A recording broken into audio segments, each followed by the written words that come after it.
Movie में हमें 2019 दिखाया गया है, जहाँ पर दिखाया जाता है कि अर्थ का बहुत बुरा हाल है। क्लाइमेट पूरी तरह चेंज हो गया है, जिसकी वजह से बहुत सारे नेचुरल डिजास्टर्स आ रहे हैं और कुछ कंट्रीज में टेम्परेचर इतना ज्यादा है कि हीट की वजह से सिर्फ 10 मिनट में ही 20 से 30 लाख लोग मारे जा चुके थे। कुछ कंट्रीज में बहुत ज्यादा सुनामी आने की वजह से लोग उसमें बहते जा रहे हैं और दूसरी जगहों पर जमीन पर इतना ज्यादा सूखापन है, जमीन इतनी ज्यादा बंजर है कि लोग पानी के बगैर मर रहे हैं। इसके अलावा बहुत सारी जगहों पर फ्लड यानी सैलाब आ गया है और ऐसा ही हाल बाकी कुछ कंट्रीज का था, यानी पूरी दुनिया का ही ऐसा हाल था। तो इस चीज का सोल्यूशन ढूंढने के लिए 27 कंट्रीज आगे आती हैं और वो अपने सबसे ज्यादा अच्छे साइंटिस्ट को भेजकर एक टीम बनाते हैं। अब उन साइंटिस्ट का एक लीडर था जो कि काफी इंटेलिजेंट था और उसका नाम जेक था। अब ये सब मिलकर एक ऐसी सैटेलाइट बनाते हैं जो जमीन के बिगड़े हुए इस इन्वायरमेंट और नेचुरल डिजास्टर्स को कंट्रोल करने की कोशिश करती है। क्लाइमेट को कंट्रोल करने वाली इस मेन सैटेलाइट का नाम डच बॉय रखा जाता है और ये एक काफी बड़ी सैटेलाइट थी जो कि अर्थ के अराउंड एग्जिस्ट करती थी और फिर देखते ही देखते वो अर्थ की बैड कंडीशन को कंट्रोल करने लगती है। अब जो डच बॉय था वो मेन सैटेलाइट था। अब इतनी सारी कंट्रीज हैं दुनिया में, तो हर एक को अपना क्लाइमेट कंट्रोल करने के लिए अलग अलग सैटेलाइट की जरूरत थी। इसीलिए डच बॉय के थ्रू हर कंट्री को एक एक सैटेलाइट दिया जाता है, जिससे हर कंट्री का सैटेलाइट अपने अपने कंट्री के क्लाइमेट को कंट्रोल करेगा। अब जमीन के ऊपर उन सारे सैटेलाइट्स का एक जाल बन जाता है। अब डच बॉय को बनाने वाला, उसे कंट्रोल करने वाला कोई और नहीं बल्कि उन साइंटिस्ट का लीडर जेक था। अब क्योंकि जेक यूएस से बिलोंग करता था, इसीलिए डच बॉय का पूरा कंट्रोल यूएस गवर्नमेंट लेना चाहती थी, लेकिन जेक इस बात के लिए एग्री नहीं होता, तो इसीलिए वो अपना अप्रूवल नहीं देता। इसीलिए अब यूएस गवर्नमेंट उसी के अगेंस्ट चार्जेस लगा देती है। इसके बाद उसे जॉब से निकाल दिया जाता है और उसके बाद यूएस गवर्नमेंट डच बॉय को अपने कंट्रोल में कर लेती है और इसमें गवर्नमेंट का साथ कोई और नहीं बल्कि जेक का अपना भाई मैक्स देता है और वो खुद ही डच बॉय को मैनेज भी कर रहा था। यानी इसका मतलब ये है कि जेक के भाई ने ही उसे धोखा दिया था। इन बातों की वजह से जेक को काफी बुरा लगता है और उसे काफी गुस्सा आता है इसलिए, लेकिन उसकी फैमिली भी अब उससे दूर थी। उसकी एक बेटी थी जो कि उसे सिर्फ वीकेंड पर ही मिला करती थी। इसके बाद इस बात को 3 साल गुजर जाते हैं। इन 3 सालों के दौरान अर्थ का एनवायरमेंट, क्लाइमेट बिल्कुल सेफ रहता है, स्टेबल रहता है। लेकिन तभी हमें अफगानिस्तान का एक गांव दिखाया जाता है जो कि एक डेजर्ट में था। लेकिन तभी अचानक से उस गांव का टेम्परेचर इतना ज्यादा गिर जाता है कि वो पूरा गांव ही फ्रीज हो जाता है। लोग फ्रीज होने लगते हैं, बर्फ जमने लगती है वहाँ पर, जिसकी वजह से गांव के सारे लोग मारे जाते हैं। अब ये बात जानने के बाद यूएस प्रेसिडेंट और कुछ मेन लोगों की मीटिंग होती है, जहाँ पर उन्हें डाउट होता है कि शायद डच बॉय में खराबी होने की वजह से ही वो पूरा गाँव फ्रीज हो गया है। लेकिन अब किसी भी तरह करके उन्हें ये बात छुपानी थी। लेकिन जेक का भाई मैक्स कहता है कि हमें ये बात छुपाने की बजाय डच बॉय को रिपेयर करना चाहिए और इस मिशन के लिए हमें जेक की हेल्प चाहिए होगी, क्योंकि वो अकेला ही डच बॉय को बनाने वाला था। अब मैक्स के कहने पर जेक पहले तो उसे साफ साफ इनकार कर देता है, लेकिन फिर मैक्स यहाँ पर एक ट्रिक करता है। वो कहता है कि डच बॉय को तुमने बनाया है ना, लो अब उसमें खराबी आ गई है, इसीलिए अब किसी भी तरह करके तुम्हें ही उसे रिपेयर करना होगा। लेकिन जेक को यकीन था कि उसने ऐसी परफेक्ट और स्ट्रॉन्ग चीज बनाई है जिसका खराब होना इम्पॉसिबल था, लेकिन फिर भी वो डच बॉय को चेक करने के लिए एग्री हो ही जाता है। इसके बाद हमें इंटरनेशनल स्पेस स्टेशन दिखाया जाता है और ये वो जगह थी जहाँ पर डच बॉय और बाकी सैटेलाइट्स को कंट्रोल किया जाता था और यहाँ पर अफगानिस्तान की पुरानी सैटेलाइट को निकाल कर नई लगाई जाती है। अब जेक एक हफ्ते के बाद वहाँ पर आने वाला था। जब अफगानिस्तान की पुरानी सैटेलाइट आती है तो एक साइंटिस्ट उसका सारा डाटा ले लेता है और जाकर उसे चुपके से अपने लॉकर में रख देता है। लेकिन जब वो आगे जा रहा होता है तब अचानक से उस एरिया की सारी विंडोज ओपन हो जाती हैं, जिससे वो साइंटिस्ट डीप स्पेस में खींचा चला जाता है, यानी कोई जानबूझकर उसे मार देता है। इसके बाद हमें हांगकांग का सीन दिखाया जाता है, जहाँ पर क्लाइमेट कंट्रोल के हेडक्वार्टर में हम एक आदमी को देखते हैं और ये आदमी हांगकांग के सैटेलाइट का हेड था। फिर एक दिन वो स्टोर से खाने का सामान लेने जाता है, तभी अंडे उसके हाथ से गिर जाते हैं और तभी वो नोटिस करता है कि वो अंडे गिरते ही फ्राई हो रहे हैं और फिर देखते ही देखते वहाँ पर अर्थक्वेक आने लगता है, यानी जलजला आने लगता है। जमीन फटने लगती है और आग उगलने लगती है, बिल्कुल किसी लावा की तरह।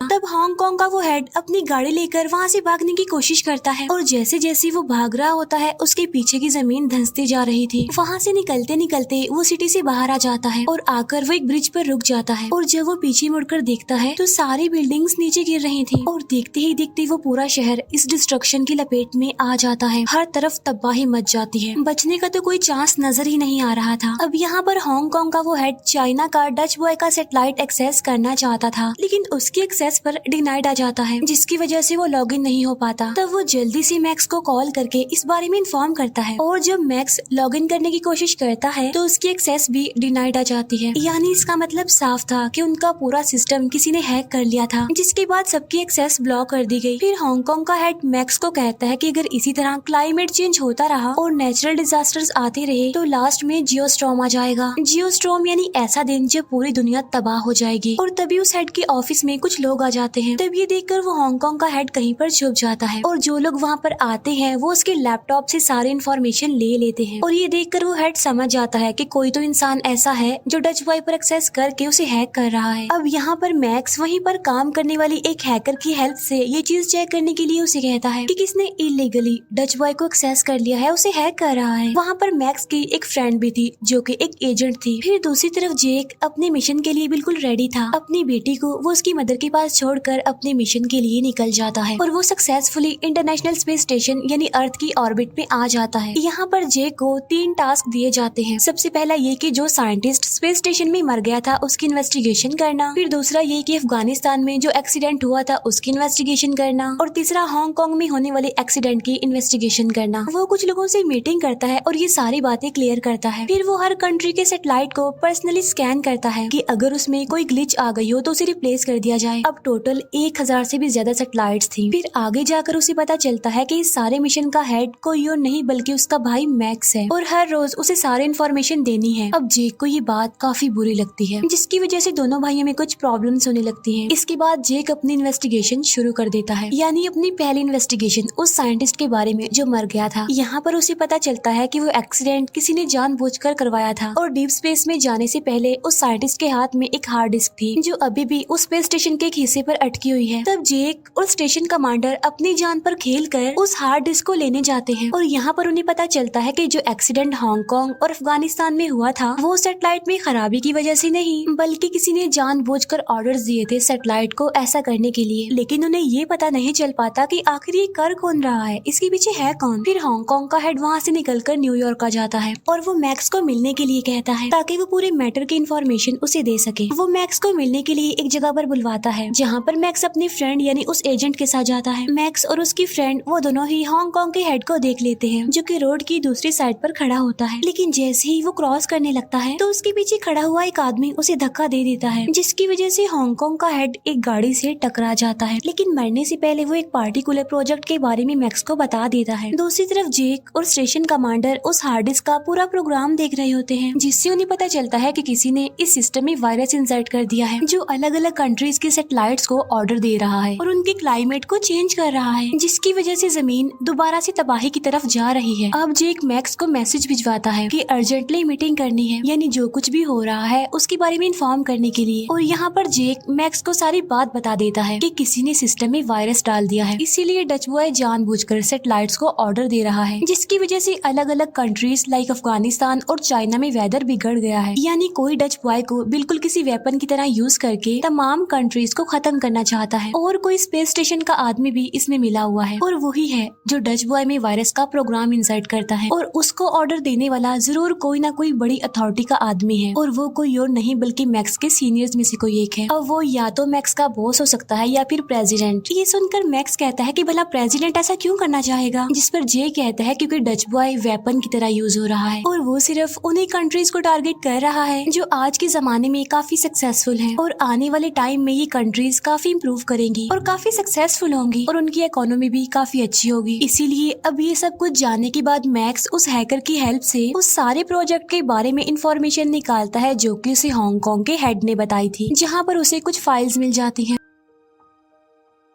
और जो कुछ उसे जेक ने बताया था उससे मिलता जुलता कुछ डाटा उस प्रोजेक्ट में रिसीव होता है कि कैसे सक्सेसफुल डेवलप्ड और इकोनॉमिकल कंट्रीज को डिस्ट्रॉय करना है। अब क्योंकि ये प्रोजेक्ट काफी टॉप सीक्रेट था तो इसीलिए कोई काफी बड़ी अथॉरिटी का आदमी ही इसे बड़े लेवल पर ऑपरेट कर सकता है। अब यहाँ पर मैक्स को प्रेसिडेंट पर शक होता है। अब प्रेसिडेंट पब्लिक गैदरिंग के लिए जा रहे थे और मैक्स भी उनके साथ चला जाता है। दूसरी तरफ बताया जाता है कि टोक्यो में काफी बड़ा हेल स्टॉर्म आ गया है, बड़े बड़े पत्थरों की तरह बर्फ नीचे गिर रही है, जिसकी वजह से बहुत बहुत सारे लोग मारे जा चुके हैं और पूरी सिटी में तबाही भी बहुत ज्यादा हो गई है। फिर दूसरी तरफ ब्राजील का टेम्परेचर आहिस्ता आहिस्ता इतना ज्यादा कम होने लगता है कि देखते ही देखते पूरा समंदर फ्रीज हो जाता है और वहाँ पर एंजॉय करने जितने भी लोग आए होते हैं वो भी सारे फ्रीज हो जाते हैं, यानी बर्फ बन जाते हैं। और ये सब कुछ डच बॉय सैटेलाइट की वजह से ही हो रहा था, क्योंकि वो वायरस से इन्फेक्टेड जो था और वही बाकी सैटेलाइट्स को कमांड कर रहा था, इंस्ट्रक्शंस दे रहा था। अब देखते ही देखते पूरा डच बॉय इस वायरस की लपेट में आ जाता है, जिसकी वजह से सारे सैटेलाइट्स भी इन्फेक्ट होने लगते हैं। और बाद में पूरा सिस्टम खराब होने के बाद जियोस्टॉर्म का अलर्ट आने लगता है कि आने वाले 1.5 घंटे में पूरी दुनिया तबाह होने वाली है। लेकिन अगर इससे बचना है तो डच बॉय सैटेलाइट को रिस्टार्ट करना होगा, जिसकी वजह से उसका पूरा प्रोग्राम रीसेट हो जाएगा, जिससे सिस्टम खुद को रिपेयर करेगा और वायरस को खत्म कर देगा। लेकिन सिस्टम को रिस्टार्ट करने के लिए प्रेसिडेंट की बायोमेट्रिक एक्सेस चाहिए होगी। अब ये सारी बातें जेक मैक्स को बताता है। तब ये सुनकर मैक्स को काफी गुस्सा आता है कि प्रेसिडेंट आखिर ऐसा कैसे कर सकता है। तो इसीलिए वो प्लान बनाने लगता है कि आखिर कैसे प्रेसिडेंट की बायोमेट्रिक एक्सेस ली जाए। तब मैक्स को परेशान देखकर उसका बॉस उससे पूछता है कि क्या हुआ, इतने परेशान क्यों लग रहे हो। तो यहाँ पर मैक्स अपने बॉस को सारी बात बता देता है कि शायद प्रेसिडेंट का ही हाथ है डेवलप्ड कंट्रीज को तबाह करने का। अब ये सुनकर उसका बॉस पूछता है कि तुम्हें कैसे पता उस पार्टिकुलर प्रोजेक्ट का। अब ये बात सुनकर मैक्स काफी हैरान रह जाता है, क्योंकि उसने प्रोजेक्ट की तो बात ही नहीं की थी। और इसीलिए मैक्स समझ जाता है कि चाहे इसमें प्रेसिडेंट का हाथ हो या ना हो, लेकिन मेरे बॉस का हाथ जरूर है। अब उसका बॉस उसे मारने के लिए जाता है, लेकिन मैक्स वहाँ से बचकर भाग जाता है और वो अपनी फ्रेंड यानी उस एजेंट को सारी बात बता देता है। अब क्योंकि वो लड़की एक एजेंट थी तो प्रेसिडेंट की प्रोटेक्शन की रिस्पॉन्सिबिलिटी उसकी थी, इसीलिए वो जानबूझकर पब्लिक प्लेस में फायरिंग करती है, जिसकी वजह से प्रेसिडेंट को लेकर जाना पड़ता है। वो प्रेसिडेंट की बाकी गार्ड्स को भी मार देती है और उसे अपने साथ एक गाड़ी में ले जाती है और उस गाड़ी में मैक्स भी था, जहाँ पर मैक्स उस प्रेसिडेंट को सारी रियलिटी बता देता है। लेकिन तभी मैक्स के बॉस के कुछ लोग वहाँ पर आकर उनकी गाड़ी का पीछा करने लगते हैं और उन पर बहुत ज्यादा फायरिंग करने लगते हैं। और तभी यहाँ का वेदर भी अचानक से चेंज होने लगता है, यानी खराब होने लगता है और यहाँ पर भी काफी अर्थक्वेक आ रहे थे। अब जेक ने डच बॉय को इस तरह से सेटअप किया हुआ था कि अगर जियोस्टॉर्म का अलर्ट आए तो ये पूरी सैटेलाइट अपने आप से ही सेल्फ डिस्ट्रक्ट हो जाए, ताकि ये जमीन पर आकर ना गिरे। अब इसी सेल्फ डिस्ट्रक्शन की वजह से वो स्टेशन भी तबाह होने वाला था। अब उस साइंटिस्ट के पास सिर्फ कुछ मिनट ही बचे थे वहाँ से एस्केप करने के लिए। जेक सबको ऑर्डर देता है कि वो शटल में बैठकर वहाँ से चले जाएं। और यहाँ पर जेक को उस आदमी के बारे में पता चल जाता है कि किसने